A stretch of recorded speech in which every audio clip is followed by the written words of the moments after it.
Happy Sunday sa inyo mga kamama. Panibagong taon at panibagong pagkakataon para simulan natin ang ating buhay mga kamama. Yan syempre. Pero syempre hindi mawawala at hindi natin makakamit ng ating mga minimitihin natin sa buhay kung hindi natin sasamahan ng dasal at ng ating pagsisikap para matupad ang ating mga pangarap. So papasok na tayo for today's vlog is like back to reality na naman tayo mga kamamaw.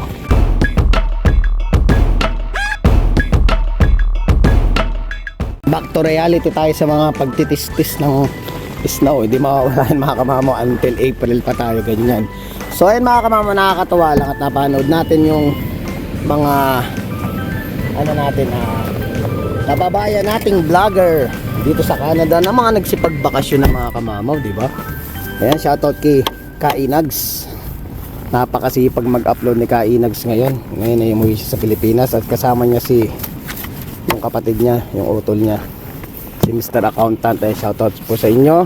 And then kay Ate Emma at Kuya Alwin. Ayan, nasa Pilipinas din siya mga kamamaw. Actually mga kamamaw, nung pinapadala si Kainags masipag mag-upload ng video eh. Tsaka iba yung dala ni Kainags na vibes eh, no? Pag pinanood, no, parang sabi ko, nabanggit ko nga kay Macy, sabi ko sarap umuwi sa Pilipinas, parang ang saya, di ba? Pero siyempre darating tayo sa darating tayo sa punto na ganyan. Pero sa ngayon, siyempre mag-focus muna tayo sa mga goal natin dito. At hopefully ano tayo. Basta lagi lang may dasal. Huwag mong ikakalimutan ng dasal yan. Palagi nandiyan yan sa ating mga para at yung panalangin natin sa Panginoon at ang pananalig natin. Ayan. Tutulungan tayo niyan. Proven yan mga kamamaw. Yan syempre mga kamamaw, may mga hangover pa tayo lahat. Hangover sa holidays na dumating. Not only hangover dahil uminom ka. Yung hangover ng saya, ligaya at pangungulila. Yung halo-halo na yung mga kamamaw. So ngayon, nandito na tayo sa panibagong taon ng ating buhay. Welcome 2026. So papasalamat ako sa 2025 na dumating at napakaraming blessing at napakaraming pagkakataon na mga bagay na nakamit namin. Sabi ko nga sa inyo, maliit man o malaki is well appreciated yan mga kamamaw. So ngayon 2026 maging maano kayo sa amin, magabi. Sana po lahat ng mga nangangarap, lahat tayo nangangarap ay ano natin, hindi man natin ma-achieve lahat ng ating pangarap, pero kahit pa paano sa mga dasal natin maano natin, makuha natin ngayon 2026. Basta lagi ka lang maniniwala sa taas din papagayaan yan. Shoutout pala kay Kuya Jun, nakasalubong ko siya sa Confederation Mall nakaraan. Nakatingin siya sa akin, ang tagal niya nakatingin sa akin, tinititigan niya ako. So ako naman pag Pilipino, basta kahit di ko kilala yan, pag Pilipino ninitihan ko yun. So nginitihan ko siya, lumapit siya sa akin, sabi niya, ikaw si Kamamaw no? Ngayon binati niya ako, sabi niya, opo kuya, ako si Kamamaw ko. Nanonood po kayo ng vlog ko, sabi niya, oo, pinapanood yung vlog niyo. Sabi ko, maraming salamat po. So nakakatawa lang sa pakaramdam mga Kamamaw na kahit pa paano dito sa Saskatoon yung mga Pilipino na nakakasalubong natin, nakikita natin, is yung mga silent viewer natin sa YouTube channel, kahit pa paano na sa nakakasalubong natin ay nagpapakalala sila. So shoutout po sa inyo si Kuya Jun ng Cavite. Yun, mabalik na pala tayo mga kamamo sa ating topic ngayon for today. Ang sarap ng pagkwentuhan mga kamamo na ganyan. Balik na simula ng ating para pang panibagong pag-asa.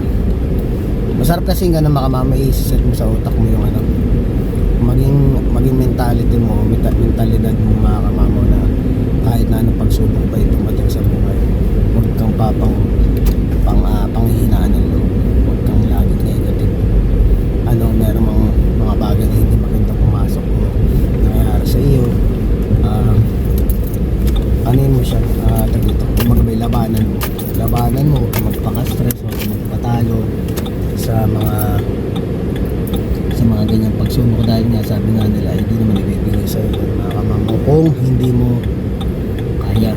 So lang, laban lang mga kamamaw, kasi hindi naman lahat naman tayo dito may mga pinagdadaanan ba sa buhay. Lahat tayo may mga problema dumating sa buhay. Pero syempre ano bang nangyari? Nalusutan natin dahil dahil naniwala tayo sa sarili natin, lumaban tayo. At syempre nahalig tayo sa taas. So ayan, 2026 na, bilis ang panahon. So ano na ako dito, 12 years. If I'm not mistaken 2000 na kami dumating dito. 14, kaya 12 years na kami sa April. So bilis ng panahon.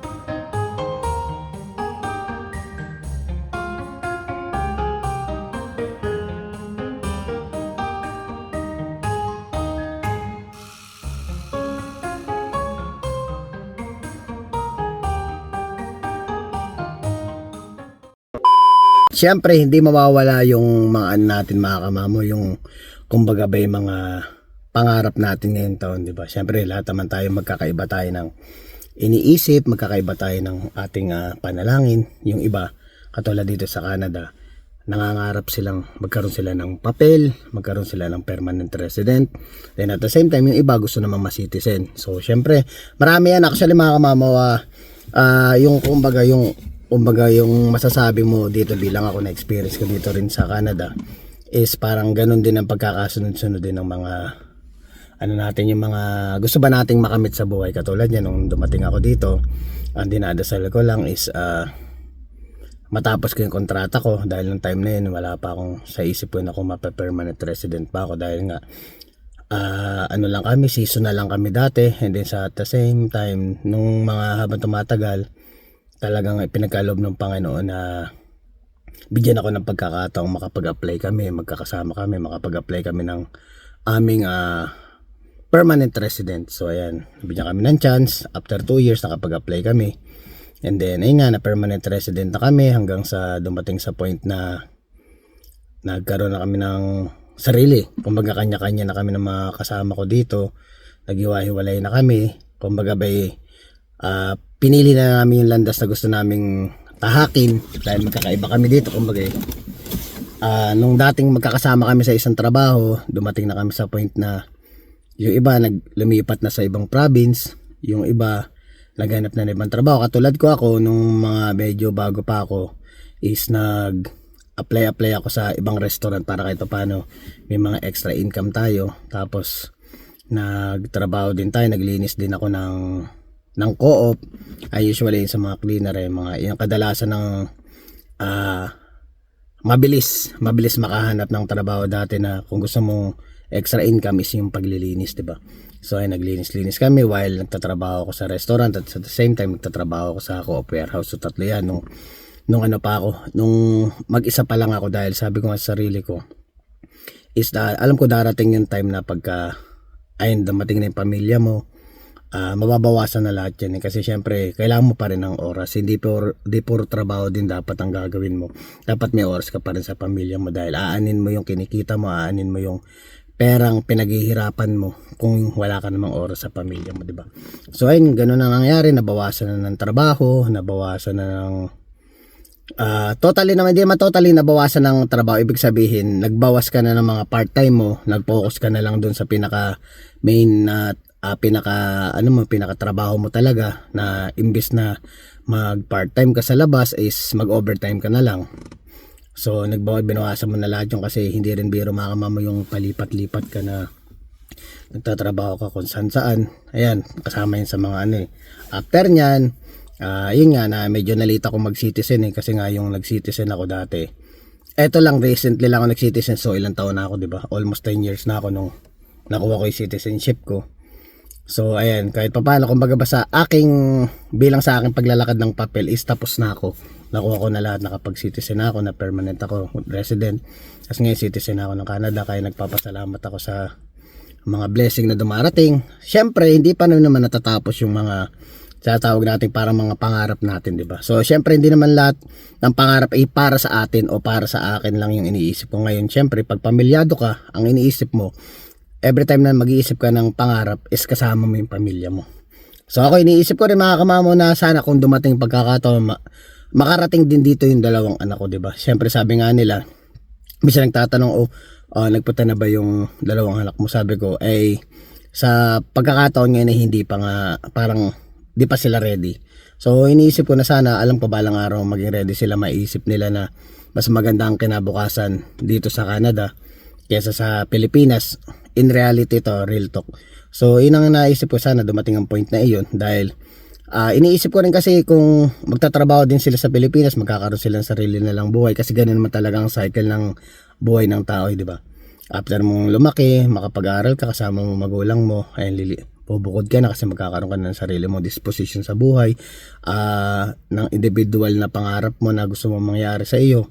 So ayan, kung magtatrabaho sa Pilipinas nga naman, kung hindi naman kagandahan talaga o masyadong mataas yung profession na nakuha mo sa Pilipinas, sa totoo lang hindi mo masabing hindi gaganda buhay mo, nasa tao pa rin naman yun, pero ibig sabihin yung oportunidad, mas maganda yung chance na makarating sila dito. So yun na nga, pag nakarating sila dito, at least ma-realize nila na kasi katulad ko, from tatrabaho ko dati, tapos parang hanggang sa nagkaanak ako, parang bitin niya yung sweldo ko diba sa Pilipinas. So naisip ko mag-abroad para kahit pa paano yung mga susunod ko ba na henerasyon is magkaroon ng magandang buhay. Kung ayun nga, ito na yung chance kasi nga maiisip din nila yung kasi hindi naman lahat ng tao ay nagkakaroon pagkakataong makarating dito, di ba? So yung iba katulad niyan, kung may chance sila, i-grab nila kasi hindi naman lahat, sabi nga, hindi naman lahat ng tao na may gusto makarating dito ay hindi nga sila nakakarating, di ba? Kung ikaw ay may chance, ba't di mo i-try, di ba?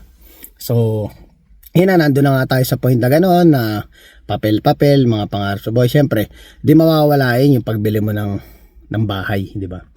So ayan, kasama din yan sa parang pangarap mo kasi syempre isipin mo kung umuupa ka dito at 10 years ka na, sabi natin ako magto 12 years na ang umuupa, isipin mo kung binili ko ng bahay yung 12 years na yun, akin na yung bahay na yun, di ba?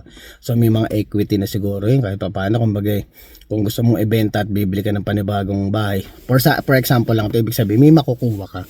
So ibig sabihin yung investment ba na makukuha mo na pag meron ka ng, pag yun na talaga, sarili mo na talaga, malaking bagay yung kaysa yung parang in 12 years di mo naman syempre sabing salitang nasayang. Ibig sabihin lang yung pagkakataon ba tsaka yung panahon, yun yung nasayang. Pero yung binayad mo is sulit naman kasi syempre tinirahan mo yun di ba? Pero ang ano lang, kumbaga real talk sa kung yung 12 years na yun, kung isipin mo, imbis na parang sa iyo yung bahay na iyon, imbis na parang napupunta sa wala. Dahil syempre pa nagbabayad ka, ang nabibigyan mo, di ba, yung may-ari ng bahay. Hindi naman sa iyo yung bahay. Kung ikaw mismo yung sariling bahay ka na, di ba? Malaking bagay din yun. Isa yun sa mga, alam ko, dalangin ng mga nandito sa Canada na yung iba nagsisimula pa lang, katulad ng binanggit natin about sa papel. Yung iba nandito na sa point na yun na magkaroon na sila ng sariling bahay dahil gusto nilang maging, kumbaga, stable na sila dito. Tapos na sila sa pagkakataong para medyo kumakapa-kapa pa sa yung mga pagdating mo dito. Excuse me, kakapain mo pa yung mga bagay-bagay dito sa Canada na wala ka pa sa time na ngayon. Nandito na ka sa point na pwede na kumuha ng bahay, okay na yung trabaho namin. Ang iniisip na lang namin is yung makagraduate yung mga bata, makapagtrabaho sila ng sarili nila. Yung pang isa sa kagandahan ng mga generation ngayon na yung thinking, I might say, kasi isa ako sa part ng mga ganong klase ng magulang na nag-iisip na paglaki ng mga anak ko, magbigay man sa akin sila o hindi, maalala man. Ang gusto ko lang, maalala lang nila ako na parang alagaan kahit papano iyon. Pero when it comes sa money matters, it's wala na sa akin na kung mag-abot ka o hindi, okay lang yun. Ang mahalaga, makita kita na kaya mo nang pakainin yung sarili mo, kaya mo nang mabuhay ng sarili mo. Yun ang masaya doon, na parang kumbaga yung mga anak ko na darating ngayon is parang alam mo yung pakaramdam na hindi mabigat para sa kanila yung buhay, na hindi na nila parang kumbaga pasan-pasan yung kasi may ganung ugali kasi ng Pilipino na pagka-graduate ng mga anak, parang ikaw na yung sasalba sa amin. Wala namang problema na tumulong talaga sa magulang is kumbaga ugali na ng Pilipino yun, hindi mo maiwasan na hindi mo tulungan yung magulang mo. Pero ibig sabihin, wag kang magbigay, wag mo ibigay ng todo, magtira ka para sa sarili mo. Para kung sakaling dumating ka sa point na problema ka, may madudukot ka. So ganun ang thinking ko sa anak ko, na ayoko dumating sa point na ako mag-retired man ako, may pension tayo kahit papaano, may makukuha tayo sa government, meron tayong makukuha dito sa ating trabaho. Hindi ako magiging pabigat. Yun ang gusto ko pagtanda ko, hindi ako magiging pabigat sa mga anak ko. At the same time, mag-retired man ako, is ma-enjoy ko pa rin yung buhay ko. So nandun na, medyo nag-aano na tayo, 40 na tayo mga kamama, malapit na tayo sa, kumbaga nasa nasa kalahati na tayo ng ating buhay. Siyempre, gagayad lang natin yung mga anak natin na mapunta sila sa tamang daan. So pagka nakakuha na ng bahay, siyempre, pag tumatanda ka na, ako talaga, kahit ganito palang edad ko na, sabi ko nga kay Kat, sa misis ko, sabi ko, na ako pag tumanda tayo, kahit paano, kung si Jacob or ay makagraduate, yung pinakabunso ba, lahat sila nakagraduate na lahat. Siyempre, di mo maiiwasang, hindi mo isipin yung mga ganyan mga kamama, di ba? Na hinahanda mo rin sarili mo. Gusto mo kahit paano ikaw sa sarili mo, pinaghirapan mo lahat yan eh. Naghihirap ka lahat, talagang tsinagaan mo lahat yan para sa ikakataguyod ng pamilya mo, di ba? Kumbaga, deserve nating mga OFW, deserve nating mga magulang na sa pagtanda natin is may mga plano rin tayo sa buhay na parang i-enjoy mo na lang, pasyal-pasyal ka na lang. Alam mo yung hindi mo naiisipin na yung mga anak mo may makakain ba, may kakainin ba sila, di ba? Yun yung mga masasarap na gusto kong mangyari sa akin mga kamama, at pinapangarap ko yan talaga na pagtanda namin ni Kat is enjoy na lang namin ni Kat yung buhay namin na may isang gustong pumunta next year, pasyal tayo dito. May katulad yun, nagbablog tayo, vlog tayo para kahit paano habang tumatanda tayo at tumatanda yung mga bata, may mga mapapanood din sa vlog natin na ito yung mga memory natin. Kaya sabi ko nga sa inyo, paglaki ng anak ko, ipapapatuloy ko pa rin tong vlog na to para kahit paano naandun lahat sa YouTube channel natin yung yung memory ng di ba? So ayun mga kamama, papasok muna ako mamaya, tuloy natin yung kwentuhan natin. Break time, hindi rin nawawala mga kamama siyempre sa sistema natin dahil nga di ba, kumbaga panibagong taon, hindi mawawala sa sistema ko ngayon yung pagbabalik loob ko sa ko, kasi nga nagdaan ng ang Pasko, bagong taon, siyempre di maiwasan hindi kumain ng di ba? Di naman pwedeng hindi ka kumain kasi mahirap naman kung masyado kang stricto sa diet mo. So may time para maging stricto, may time para hindi. So sa mga ganong klaseng event or mga holidays, pagbigyan mo na rin yung sarili mo kahit paano makatikim ka ng gusto mong tikman. So ngayon ito nag-strict diet na naman tayo. Kumuha itlog, tinapay, tsaka itong saging. Kaya sayang di man yung pinaghirapan natin kung hindi natin tutuloy-tuloy. So syempre every month pa rin, meron pa rin tayong cheat day na tinatawag. Saging nga saba, iprito mo man o laga mo lang, panalo lang.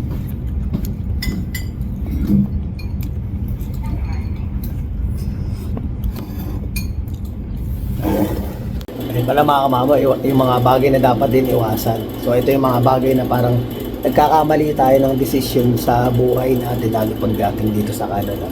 Yung hindi natin napapansin or hindi tayo napayuhan ng tama, lalong-lalo na pagbago ka pa lang sa Canada. Yung number 1, yung pagkuha mo ng credit card. So pagkuha mo ng credit card, tas ang taas ng interest, di ba mga kamama? Ilan ang pinakamahirap na mas maganda simula pa lang ngayong taon. Yun yung mga bagay na iwasan natin. Yung pagkuha mo ng credit card na napakataas na interest hanggang sa parang minsan nag one day millionaire ka. Yun yung mga mahirap ding yung talaga naging naging sakit mo. Naku, napakahirap bayaran mga kamamo yung utang na yun sa credit card. And then yung pag-iwas mo din sa mga payday na tinatawag na loan, ay yung mga money mart, yung mga malalakas siya at tataas ang interest niya, mas mataas pa sa credit card yan mga kamamo. Yun, iwasan din natin yan. Yan din ang mga bagay na parang ang napakahirap pag pinasok mo na mga kamama. And then ito pa yung isa pa, sabi nga nila, pag kumuha ka pagdating mo pa lang dito, ang mas pinakamagandang payo ko sa inyo mga kamama is kung may mga plans kayo talaga na mag-stay dito sa Canada at talagang gusto niyo for good na dito, unahin niyo yung bahay niyo bago kayo kumuha ng sasakyan. So yun ang pinakamahirap na ano na kung kukuha ka ng sasakyan is ang sasakyan bago bahay. Naku, mahirap mag-apply ng bahay mga kamamo, kaya payo ko sa inyo, kuha muna kayo ng bahay nyo, tis muna kayo dun sa mga mumurahing sasakyan, yung mga second hand na sasakyan. Maganda pa rin naman yan kasi like naman makakahanap pa rin naman kayo ng mga matitibay conforme sa ano rin. Same time yung maintenance, i-maintain nyo lang ng maayos yung sasakyan, magagamit nyo pa yun. Tsaka na lang kayo kumuha ng sasakyan kung talagang maayos na kayo at may bahay na kayo. Yun yung pinaka mapapayo ko din sa inyo, buti na lang naalala ko rin yun mga kamamo. Dahil syempre ang usapan nito ay kumbaga ba yung ating usapan ay paglipat ng taon, di ba? So ayun mas mga pinakamagagandang iwasan natin mga kamamo. Kaya malaking tulong tong payo kong to, pakinggan nyo. So ayan mga kamama, uwian na. At syempre hindi mawawala mga kamama yung New Year's resolution naman. So yung New Year's resolution natin is kung yung mga bagay na hindi mo nagawa noon na gusto mong baguhin, eh may pagkakataon ka ngayon mga kamama, dahil ito yung pagpasok ng bagong taon 2026. So syempre ano ba yung mga simpleng bagay na hindi natin like yung pagda-diet, yung pag-inom, yung mga bagay na ganyan, kayang-kaya natin yung mga kamamo. Kasi lang, ang masasabi ko lang is i-motivate mo lang ang sarili mo. Kasi kahit ako katulad ko na may times ako na katulad niya na dati, di ba, natigil ako mag-workout, and then i-motivate ko lang yung sarili ko. Sabi ko ayoko makita uli yung sarili ko na ganito yung itsura ko, yung ganito yung, alam mo yung tumatanda na tayo. Ayoko nung mukha tayong tumatanda na nga tayo tapos hindi man ako katangkaran, tapos ano pa, tapos malakapatsang ko, di ba? So yun, minomotivate ko yung sarili ko, talagang kinukutsa ko ba yung sarili ko. Sabi ko nga parang kinukutsa ko yung sarili ko para maano ko yung, parang kinukutsa ko yung sarili ko para at least ako, yun yung way ko para magawa ko, umamotivate ko yung sarili ko mga kamamo. So syempre ano ba ang ating naging topic for today, di ba? Sa napakasarap pag-usapan niya mga ganyan na parang mga padating na parang new beginning, at the same time yung mga bagay na hindi pa natin kumbaga ba yung mga bagay na syempre from last year o mga nakaraang taon, syempre may mga plano ko sa sarili mo, di ba? Syempre nagbabago-bago lahat yan, kumbaga ba nagkakaroon tayo ng way na parang step by step. So nagagawa na natin yung mga bagay na dating hindi pa natin nagawa. So ngayon nandito na tayo sa stage na to, tuloy-tuloy lang mga kamamaw. I-push nyo yung sarili nyo na matupad nyo lahat ng mga pangarap. So maraming salamat mga kamamaw sa mga nanood, and Happy New Year ulit. Please don't forget to like, share, subscribe, and hit the notification bell for more updates of my videos. See mga kamamaw.